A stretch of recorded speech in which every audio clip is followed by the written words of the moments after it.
नमस्कार, स्वागत है आपका लोकतंत्र 2017 के आज के सफर में। मैं हूं दीपक डोभाल। शुरुआत हेडलाइंस के साथ। उत्तर प्रदेश में बाकी बचे 3 चरणों का प्रचार तेज। गोंडा में प्रधानमंत्री ने नोटबंदी को बताया कामयाब। पूर्वांचल में पार्टी ने झोंकी ताकत।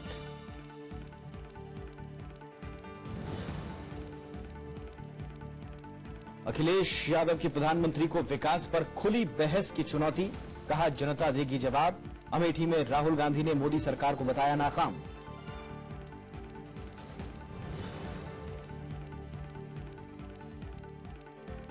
पांचवें दौर में आपराधिक पृष्ठभूमि के 117 उम्मीदवार। दागियों को टिकट देने में बीएसपी और बीजेपी आगे। मैदान में 168 करोड़पति उम्मीदवार।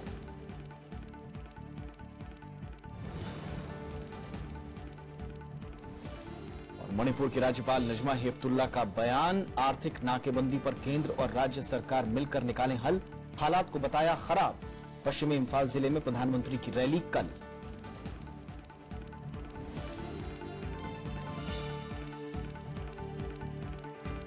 सबसे पहले बात उत्तर प्रदेश की।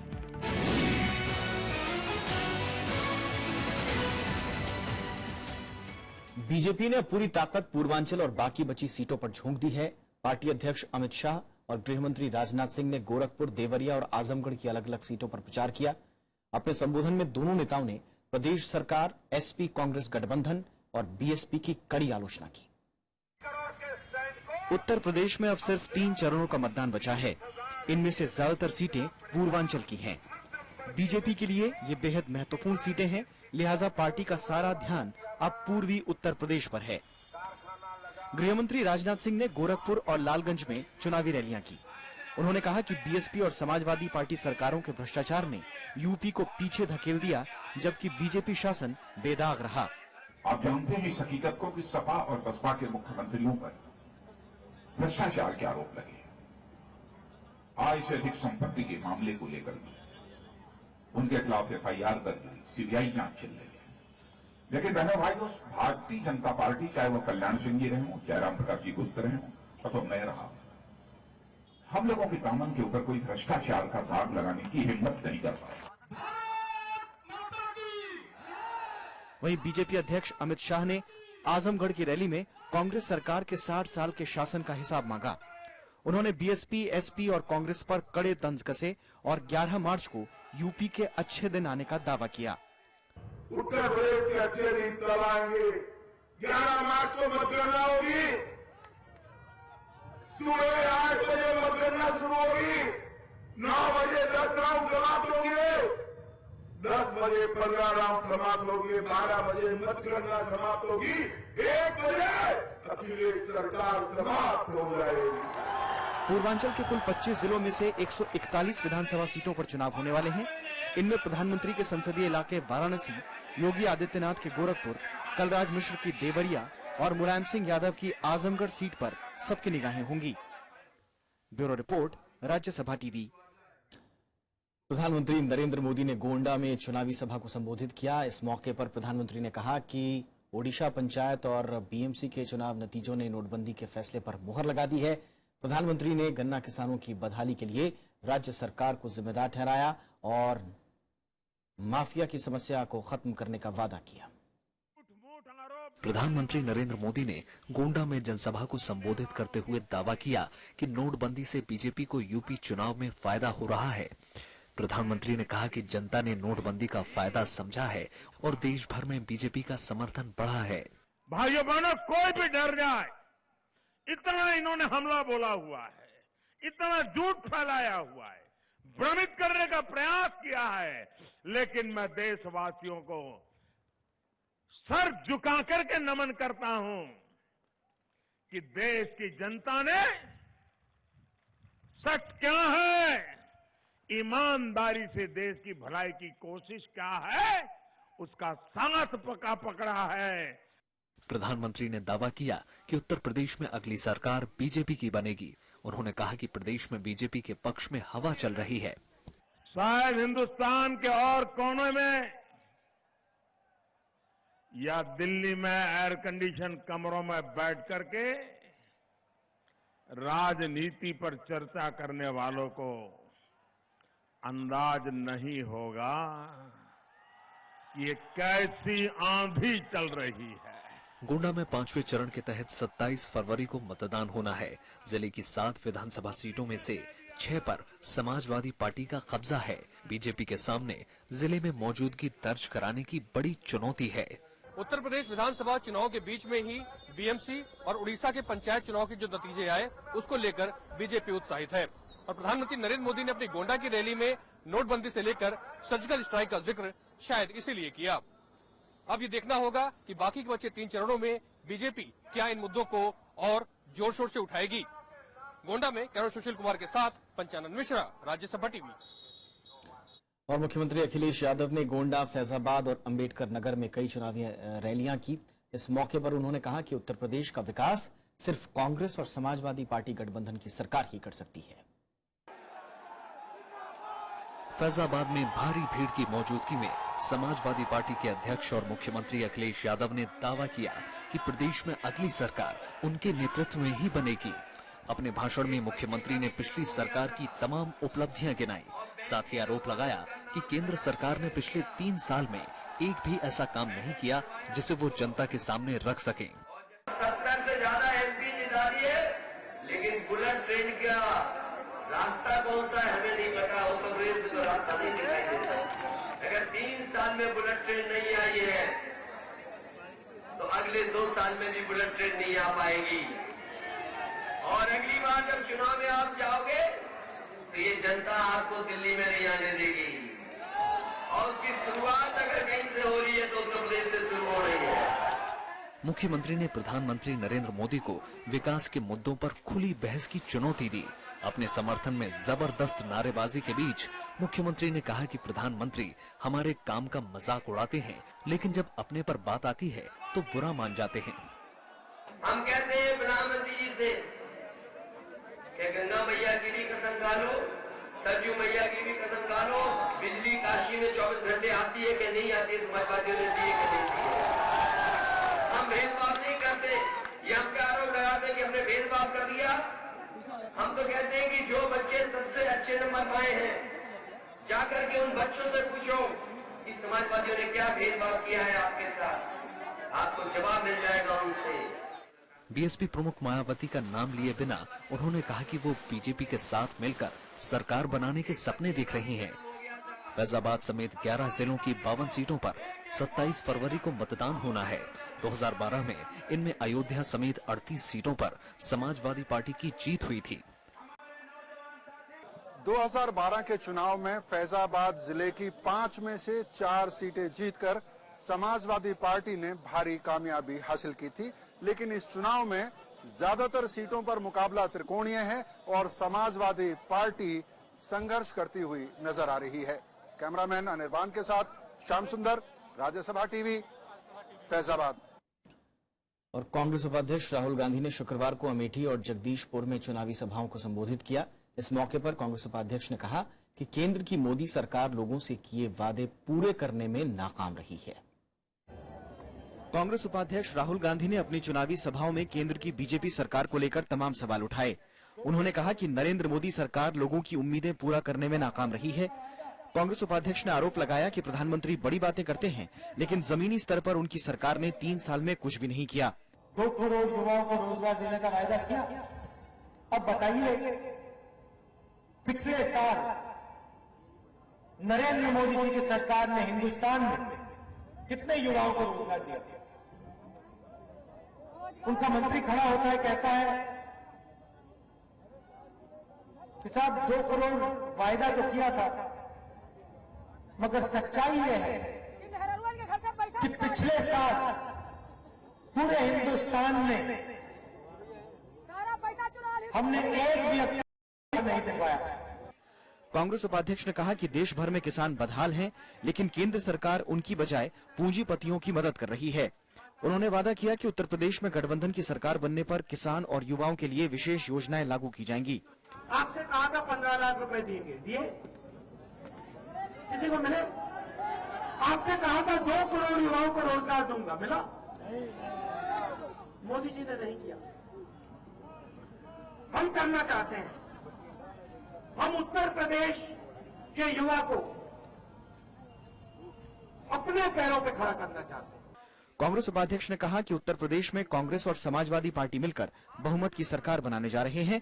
राहुल गांधी ने कहा कि बीजेपी नेताओं की बिगड़ती भाषा से साफ है कि उन्होंने हार मान ली है। Bureau report, Rajya Sabha TV. और इस वक्त मेरे दो सहयोगी इस वक्त हमारे साथ जुड़ चुके हैं। फैजाबाद से श्याम सुंदर मेरे साथ जुड़े हैं और पंचानन मिश्रा गोंडा से। दोनों के पास चलते हैं। सबसे पहले श्याम, आपके पास आऊंगा मैं। अब 5वें फेज के लिए कल प्रचार थम जाएगा। इस 5वें फेज में आपने किस तरह का प्रचार देखा, किस तरह के आरोप प्रत्यारोप देखे और मुद्दे देखे, और पार्टीज की बॉडी लाइन फिलहाल क्या कह रही है? देखिए, जहां तक चुनाव प्रचार का सवाल है तो Bharatiya Janata party law and order को बड़ा मुद्दा बनाने की कोशिश कर रही है। उसके अलावा रोजगार की स्थिति की बात हो रही है मोटे तौर पर। लेकिन हम यहां पर ये देख रहे हैं, भारतीय जनता पार्टी की अगर बात करें तो एक तरह से पोलराइजेशन की कोशिश जरूर हो रही है। और खास तौर पर जो स्थानीय नेता हैं वो बहुत खुलकर हिंदू और मुसलमान की बात कर रहे हैं और वो अखिलेश सरकार पर आरोप लगा रहे हैं कि विकास का भी जहां तक मामला है उसमें भी जाति के आधार पर और धर्म के आधार पर भेदभाव किया गया है। आज हम अखिलेश यादव की एक रैली में फैजाबाद में मौजूद थे तो वो काफी सोबर तरीके से, काफी शांत तरीके से, सहज तरीके से आज रैली में बोलते हुए नजर आए। उन्होंने प्रधानमंत्री नरेंद्र मोदी पर हमला जरूर किया लेकिन बहुत ही सधे हुए शब्दों में उन्होंने बात की और उसमें भी अपनी उपलब्धियों को गिनाने की कोशिश की। उन्होंने कहा कि जब नरेंद्र मोदी हमारे बनाए हुए एक्सप्रेसवे का मजाक उड़ाते हैं, मेट्रोज का मजाक उड़ाते हैं तो हम बुरा नहीं मानते हैं, लेकिन हमने एक विज्ञापन का मजाक उड़ाया तो वो इमोशनल हो गए। तो काफी सधे हुए तरीके से आज बात करते हुए यहाँ पर हमने अखिलेश यादव को देखा। इसके अलावा अगर बहन मायावती की बात करें, बहुजन समाज पार्टी की बात करें तो वो लगातार अखिलेश सरकार पर और खासतौर पर भारतीय जनता पार्टी पर जमकर प्रहार कर रहे हैं। और हमने ये भी देखा कि मायावती अभी जो रिटर्न स्क्रिप्ट अभी तक वो भाषण में पढ़ती थी, कई बार वो स्क्रिप्ट से अलग हटकर भी बातें कह रही हैं। और 5वें फेज की अगर समीकरण की बात करें और पिछले रिकॉर्ड की बात करें तो समाजवादी पार्टी के स्टेक्स सबसे ज्यादा आई हैं क्योंकि 52 में से 38 सीटें 2012 में समाजवादी पार्टी ने जीती थी। जी, इस बार समाजवादी पार्टी के लिए ये परीक्षा की घड़ी है, लेकिन बीजेपी का स्टैंड क्या है? पंचानन के पास, शाम में पंचानन के पास जाऊंगा इस वक्त।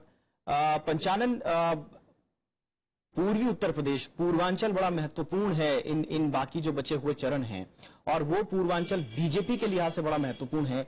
बीजेपी ने पूर्वांचल की सीटों को कब्जाने के लिए क्या कुछ इस बार दावे, इरादे जाहिर किए हैं?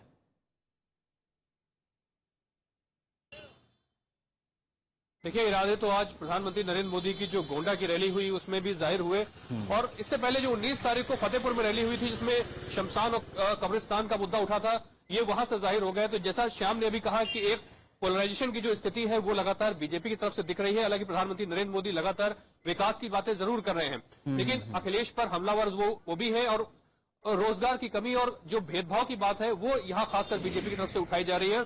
अखिलेश उसका जवाब भी दे रहे हैं। लेकिन एक जो खास बात मैं बताना चाहता हूं कि अखिलेश यादव इस लिहाज से मुझे लगता है संभल कर बोल रहे हैं कि उनको लगता है कि अगर कोई पोलराइजेशन की तरफ से बीजेपी की जो कोशिश है, इस तरह के कोई बयान आते हैं, उसका अगर जवाब दिया जाएगा तो इसका निश्चित तौर पर जो रिवर्स जो फायदा है वो वापस फिर बीजेपी को होगा।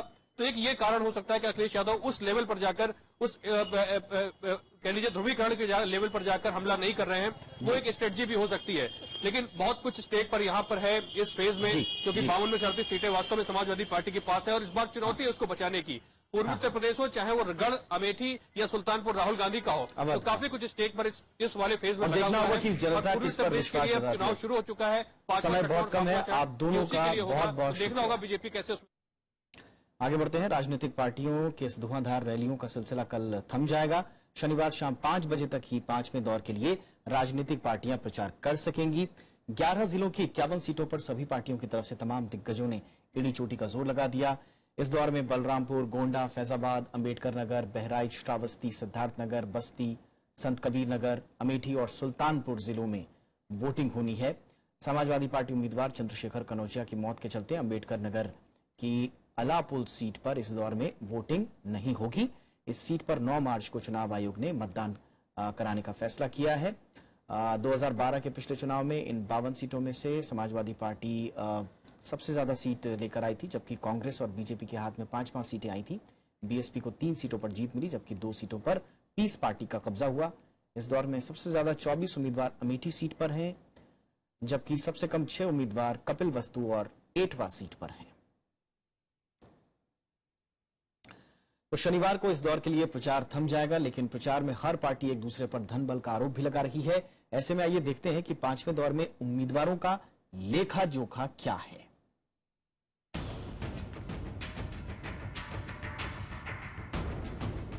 चार चरणों के मतदान के बाद उत्तर प्रदेश में अब सिलसिला 5वें दौर की तरफ बढ़ गया है, जहां 11 जिलों की 52 विधानसभा सीटों पर 27 फरवरी को मतदान है।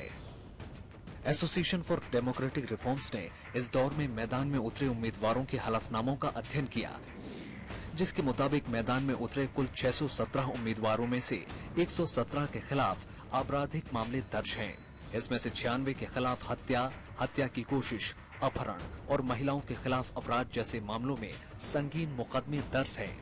आपराधिक पृष्ठभूमि वाले उम्मीदवारों की दलवार की बात करें तो सबसे ज्यादा 23 उम्मीदवार BSP, 21 BJP, 17 Samajwadi party, 8 RLD और 3 कांग्रेस के टिकट पर मैदान में हैं, जबकि 19 निर्दलीय उम्मीदवार इस सूची में शामिल हैं। इसी तरह अगर संपत्ति की बात की जाए तो 5वें दौर में 27% यानी कुल 168 उम्मीदवार करोड़पति हैं। इसमें सबसे ज्यादा 43 BSP, 38 BJP, 32 Samajwadi party, 9 RLD और 7 कांग्रेस के टिकट पर मैदान में हैं, जबकि 14 निर्दलीय उम्मीदवार भी करोड़पति पाए गए हैं। औसत संपत्ति के लिहाज से बीजेपी सबसे आगे है, जबकि इसके बाद कांग्रेस और फिर बीएसपी का नंबर आता है। मैदान में ज्यादातर उम्मीदवारों की उम्र 50 से कम है। उम्र की बात करें तो 429 उम्मीदवार 25 से 50 आयु वर्ग के हैं, जबकि 181 उम्मीदवारों की उम्र 51 से 80 के बीच है। 5वें दौर में 43 महिला उम्मीदवार भी मैदान में हैं। फिलहाल ये सभी उम्मीदवार सोमवार को होने वाले मतदान के लिए पूरी ताकत से प्रचार में जुटे हैं। Bureau report, Rajya Sabha TV. Congress का मानना है कि आखिरी मौके पर समाजवादी पार्टी के साथ गठबंधन से उनके चुनावी रणनीति पर कोई असर नहीं पड़ा है। कांग्रेस के चुनाव प्रचार समिति के अध्यक्ष संजय सिंह ने राज्यसभा टीवी से खास बातचीत में दावा किया कि प्रदेश के मतदाता बीजेपी के खिलाफ एकजुट हैं और मौजूदा चुनाव में कांग्रेस समाजवादी पार्टी गठबंधन सरकार बनाने में कामयाब होगा।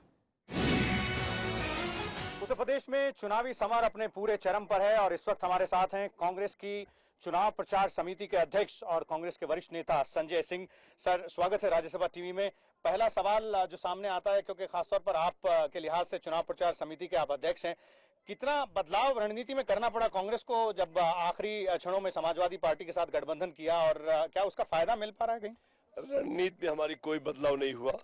हम सारे लोग सेक्युलर मिल करके फंडामेंटल फोर्सेस को हम हराना चाहते हैं। उसमें हम सभी को चाहते थे इकट्ठा हो। एसपी और कांग्रेस इकट्ठा हो गई, हम बीजेपी को हरा सकते हैं, हराएंगे। कुछ कमियां लेकिन इस अलायंस में रह गई हैं और कई जगह वो कमियां दिखती हैं। हालांकि आपकी पार्टी 100 से ज्यादा सीटों पर अलायंस में लड़ रही है, लेकिन उसके अलावा कई जगह, जिसे राजनीति की भाषा में आप लोग फ्रेंडली फाइट कहना पसंद करेंगे, लेकिन वो फ्रेंडली फाइट उतनी फ्रेंडली नहीं दिखाई दे रही है, खासतौर पर आपके इलाके में अमेठी विधानसभा सीट पर। कोई भी फाइट फ्रेंडली नहीं होती, कोई भी फाइट फ्रेंडली हो नहीं सकती। यहाँ पर अमेठी गायत्री प्रजापति से तंग आ गई है, उनके एट्रॉसिटीज से, उनके अत्याचारों से। वो मेन फोकस है और वही हम जरूर डिफीट करेंगे। यहाँ पर एक मुकाबला त्रिकोणीय दिखाई पड़ रहा है। एक और कौन है इस मुकाबले में, और वो है आपकी पूर्व पत्नी गरिमा सिंह जी, जो कि बीजेपी से उम्मीदवार हैं। तो क्या दिक्कतें ज्यादा बढ़ गई हैं? कोई दिक्कत नहीं है, वो बीजेपी उम्मीदवार है और बीजेपी के लिए देश यूनाइटेड है।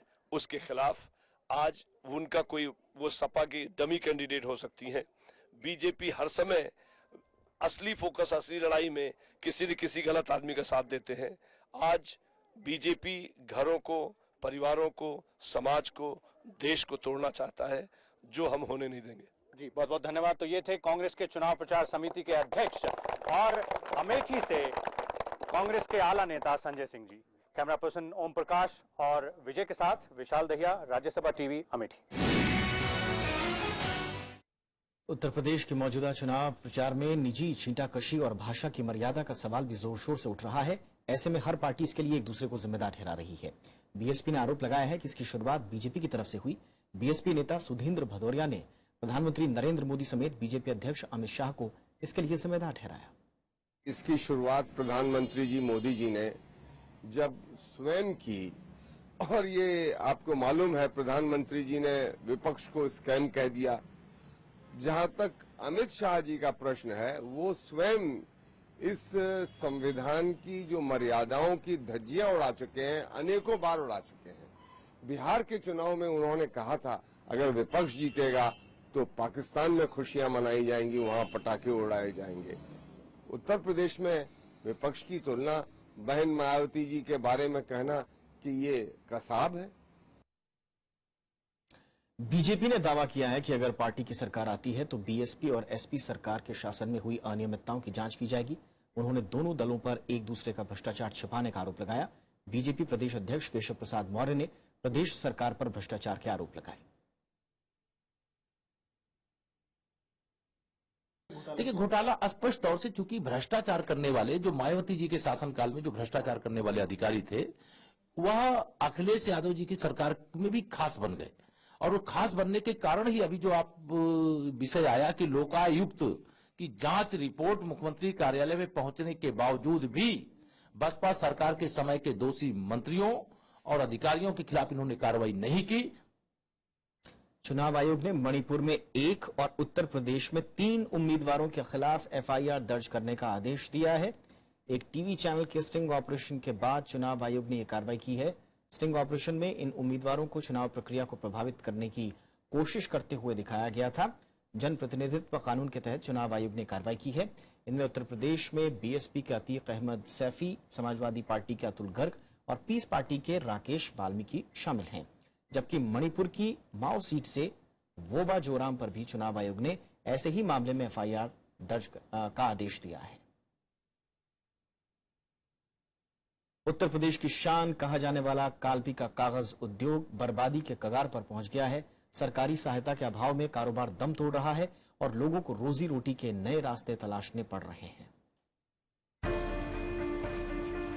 कालपी का प्राचीन कागज उद्योग अपनी आखिरी सांसें गिन रहा है।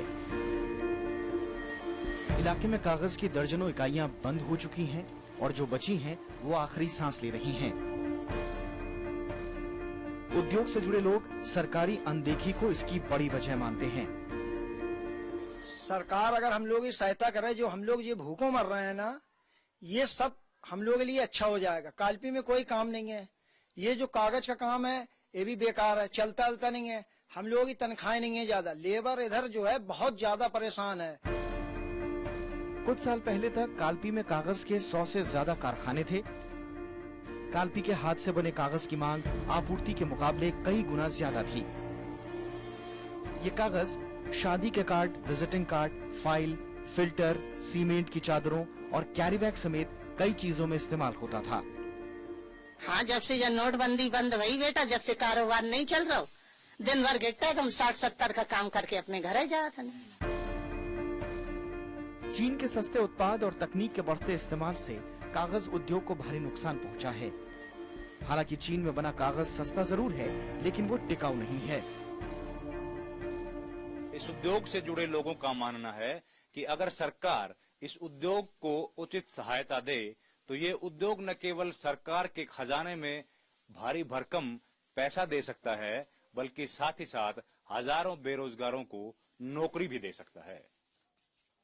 कालपी से कैमरा पर्सन मनीष भल्ला के साथ रविंद्र सिंह शोरान, राज्यसभा टीवी। बात मणिपुर की।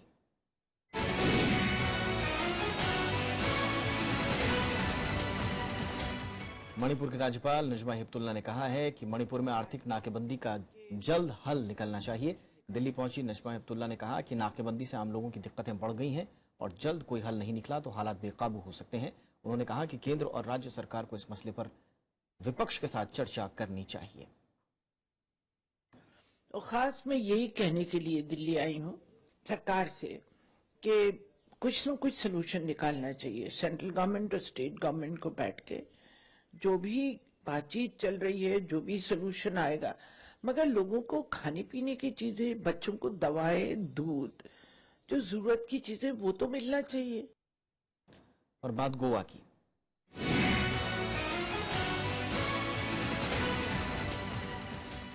गोवा विधानसभा चुनाव के लिए पोस्ट बैलेट्स की वोटिंग प्रक्रिया को लेकर कई राजनीतिक पार्टियों ने नाराजगी जताई है। बीजेपी और आम आदमी पार्टी के अलावा वहां की सभी प्रमुख पार्टियों ने इस मुद्दे पर बातचीत की। पार्टियों की तरफ से कुछ सवाल उठाए गए, जिनमें सरकारी कर्मचारियों को पोस्टल बैलेट के बदले ईवीएम के इस्तेमाल की मांग की गई। राजनीतिक पार्टियों के बीच इस मुद्दे पर आम सहमति थी कि पोस्टल बैलेट के होने से कुछ राजनीतिक पार्टियां सरकारी कर्मचारियों के मताधिकार को प्रभावित करते हैं। गोवा में कुल 15,590 सरकारी कर्मचारी हैं जो पोस्टल बैलेट के जरिए मतदान कर रहे हैं। These are very closely contested election. For the first time it is happening. And even 10 votes or 15 votes will matter. A victory could be turned into a defeat with those 10-15 votes. So 17,000 odd votes. As on today, 60% of the vote has been already casted. So another 40% has to be casted. Now if you are giving such a long rope, this is not fair play. We are giving the general voter only one day, that is from 7 o'clock till 5 o'clock. And here 17,000 voters who are service voters, they have been given 35 days. Why such a long thing? So we say this methodology is wrong. The procedure which has been adopted by Election Commission is wrong. Today they have done it. In future they should not do it. इसी के साथ इस bulletin में इतना ही। नमस्कार।